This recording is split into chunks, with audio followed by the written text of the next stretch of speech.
आज भारत के पूर्व प्रधानमंत्री श्री राजीव गांधी की पुण्यतिथि पर उनके व्यक्तित्व का स्मरण हो उठा। उनके व्यक्तित्व में परंपरा और आधुनिकता का अद्भुत समन्वय था। नियति ने समय के कैनवास पर उन्हें बहुत कम समय बख्शा, लेकिन इतने कम समय में भी उन्होंने भारत के इतिहास में अपनी अनूठी और अमिट छाप छोड़ी। विलक्षण प्रतिभा के धनी राजीव गांधी में सादगी और दृढ़ता का आदर्श समावेश था। बेहद शांत और गंभीर प्रवृत्ति के राजीव गांधी का संपूर्ण जीवन सत्यम शिवम सुंदरम का मूर्तिमान रूप था। वे एक ऐसे कर्मयोगी थे जिनकी जीवन यात्रा में मानवता, सहजता, सरलता, निश्चलता के कई मुकाम शामिल थे। राष्ट्रहित उनके चिंतन के केंद्र में था। सर्वधर्म सद्भाव उनके मानस में रचा बसा था। राजीव गांधी ने विषम परिस्थितियों में देश के प्रधानमंत्री पद का दायित्व संभाला। उनके साथ करोड़ों भारतीयों के मन में आधुनिक भारत की आशाएं, आकांक्षाएं और सपने जाग उठे। उन्होंने एक जननेता और प्रधानमंत्री के रूप में देश को पुनर्निर्माण एवं विकास के पथ पर अग्रेसित किया। भारत को आधुनिक, खुशहाल और एक मजबूत राष्ट्र बनाने में महत्वपूर्ण भूमिका निभाई। वे आमजन की समस्याओं को बड़े ध्यान से देखते थे और फिर सही दिशा निर्देश देकर उसको सुलझाने का काम करते थे। यही उनकी कार्यशैली थी। सबकी सुनना और सबको साथ लेकर चलना उनके व्यक्तित्व की सबसे बड़ी विशेषता थी। वे गरीब की झोपड़ी में एक ऐसा स्वर्णिम भारत देखना चाहते थे जिसमें खुशहाली की सुनहरी इबारत लिखी हो और वहाँ सर्वे भवन्तु सुखिनः, सर्वे सन्तु निरामयः, सर्वे भद्राणि पश्यन्तु, माँ कश्चित् दुख भाग भवेत् की भावना का साक्षात साकार स्वरूप दिखाई दे। अर्थात राजीव जी के प्रयास थे कि सभी सुखी हों, सभी रोग मुक्त रहें, सभी मंगलमय के साक्षी बने और किसी को भी दुख का भागी न बनना पड़े। राजीव गांधी सुरक्षा तथा प्रोटोकॉल की परवाह किए बिना पीड़ितों के दुख दर्द में शामिल हुए। हमें याद रखना है उनकी हत्या क्यों हुई। हमें याद रखना है कि कौन कौन लोग इसके पीछे हो सकते हैं। जब इंदिरा जी की हत्या हुई थी तो हमारे देश में कुछ दंगे फसाद हुए। हमें मालूम है कि भारत की जनता के दिल में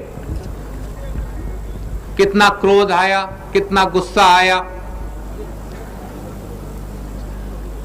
और कुछ दिन के लिए लोगों को लगा कि भारत हिल रहा है।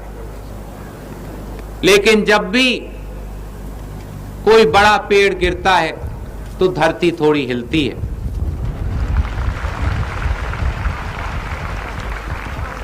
लेकिन उसके बाद जिस तरह से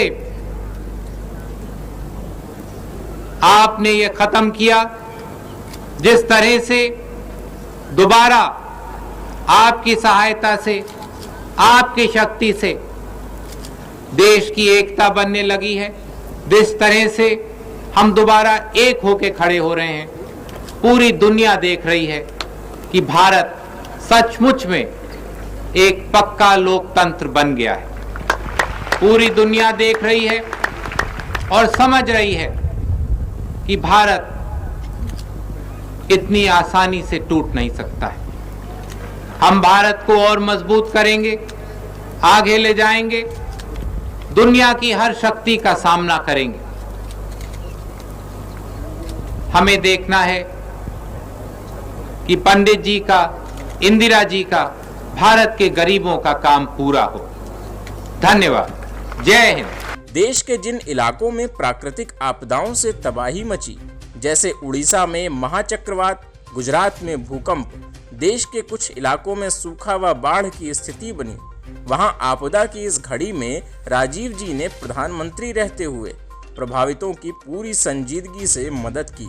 प्राकृतिक आपदाओं से निपटने के लिए उन्होंने व्यवस्थित और प्रभावी कदम उठाए, राहत और पुनर्वास के कामों को सुचारू रूप से चलाया। राजीव गांधी पर्यावरण प्रदूषण की समस्या से बहुत चिंतित रहते थे।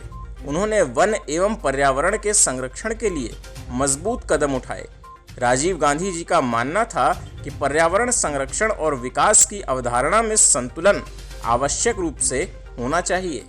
उन्होंने पर्यावरण संरक्षण एवं ओजोन परत के क्षरण के मामलों को अंतर्राष्ट्रीय संस्थानों के माध्यम से आगे बढ़ाए जाने की वकालत की।